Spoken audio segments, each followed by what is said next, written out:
This video is sponsored by a new format. Let's try this. Let's see how this goes. I imagine badly. They discuss lots of different things in one videos, aka the DeFranco, the Michelle type thing that YouTube people seem to do. All timestamped below so you can skip parts. In this video, Hearn cardio, we must stop VShred, eccentric loading, a space hurricane forms above Earth. Has anyone thought about calling the Avengers yet? Kylie Jenner looks sensational wearing a skin-tight grey bodycon catsuit as she gets ready to head out for the night with sister Kendall in LA. And in other less important news, there's a flipping robot on Mars taking pictures of unexplored areas. 1. Hearn tells people to not do cardio whilst doing cardio. You guys think I'm in shape because I'm doing cardio?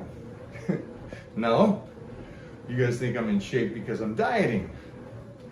No. No, we think you're in shape from a mixture of cardio, dieting, resistance training, and PED use. Performance-enhancing donuts, to be clear. There's tricks that you use in health and fitness. And the reason I call it tricks is because all of you want the trick.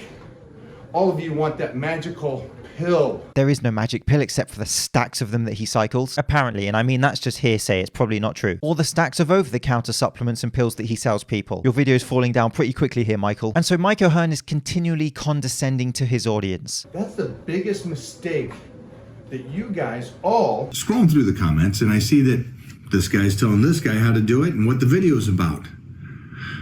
That's not your job. That's my job. And I'm going to teach you why that's my job. Why you're not ready for it. In the way he speaks to them and in the way he attributes his results to certain things but never PEDs. And they love him talking all mean to them and rush to buy his pig muck supplements. Your heart is a beautiful muscle. It's the most badass, beautiful thing that you guys have. People are freaking obese in the Midwest. And so he makes this video about cardio where he tells people that your heart is really strong. It's a great thing. Go out for a walk 3 times a week, 20 minutes.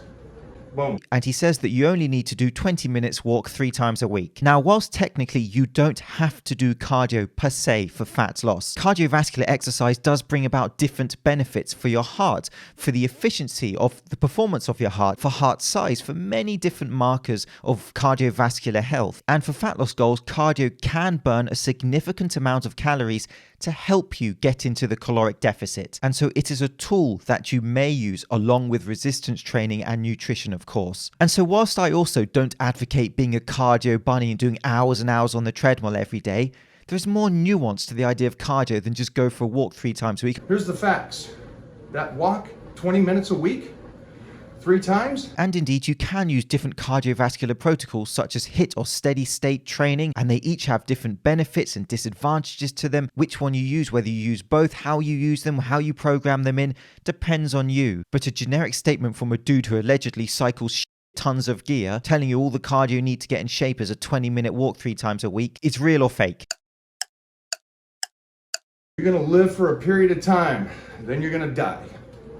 That's it. He's the cookie cutter, one size fits all, I am right, this is what you should do, no nuance type of fitness influencer that needs to jog on, if that fits his cardio. And so for real cardio information, I have this video where I cite an evidence base in relation to different training protocols, looking at advantages, disadvantages, looking at short-term data, looking at longitudinal data. And so my video is based in science, not in ego or PED use.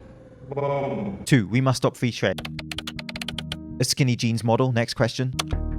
A quick Google search, AKA Vince's source of plagiarism, sorry research, reveals he was single-handedly responsible for 2020. That was a joke, YouTube, talking of which. His brand is growing year after year, and after supposedly hitting $100 million in sales within just 3 years, it would seem as if he is only becoming more and more successful. 100 million in 3 years. That's like a Devon Physique Danlock masterclass all put into one. Imagine how many somatotypes I could buy with $100 million. And so many years ago, Alan Roberts was the first person to expose VShred in that instance for plagiarism and just general stupidity. And then I made videos after him. And this was about 3 years ago with classics such as Vince doesn't know the word for legs. You have to understand that you have your rectus abdominals. Abdominus. And it's not just a motion where you bring the lower part of your body. Legs. And just talking about his general poor information and supplements. Where, for example, I showed that Vince is talking about how proprietary blends are just essentially a way of increasing profit margins whilst he sells a proprietary blend. Here is the main fat loss supplement that he is promoting.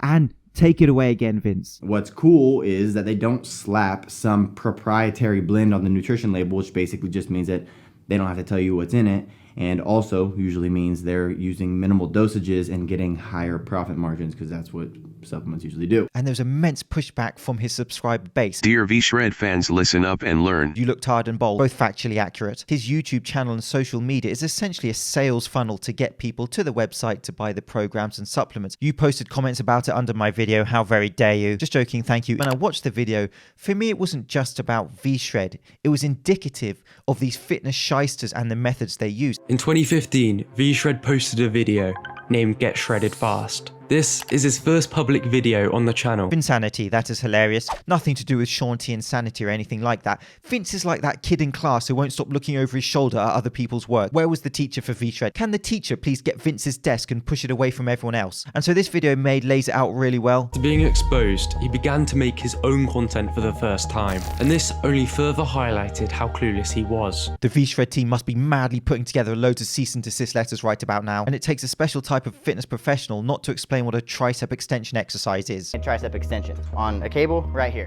What happens is, yes, right here, and then first off, when you're doing this, a lot of that would be like a driving instructor not being able to explain what that round thing is that moves the car. 3. Eccentric loading. And so I made a video recently on progressive overload, and I alluded to the fact that there are more advanced methods of overload if you like. For example, eccentric loading. Now to start, you don't have to do this, of course. It's just another tool that some people may consider. But when we think about who may consider this, it would be more advanced or intermediate lifters, not beginner lifters. That's the way to categorize people, not somatotypes. And so what I wanted to do is explain a common misconception with eccentric loading. Now, when you think about the concentric and eccentric contraction, it's commonly communicated. Under eccentric load, you have the potential for more force production. And I have said that on my channel before.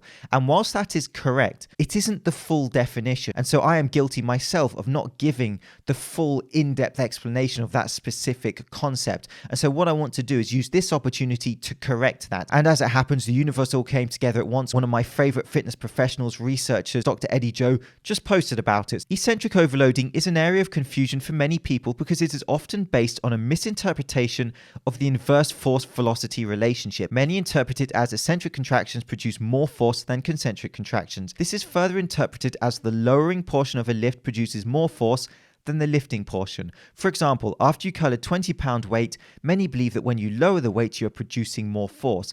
Again, this is based on a misinterpretation of the FV relationship. In this example, it would be impossible for the lowering of the 20-pound weight to produce more tension force in the biceps than the lifting phase.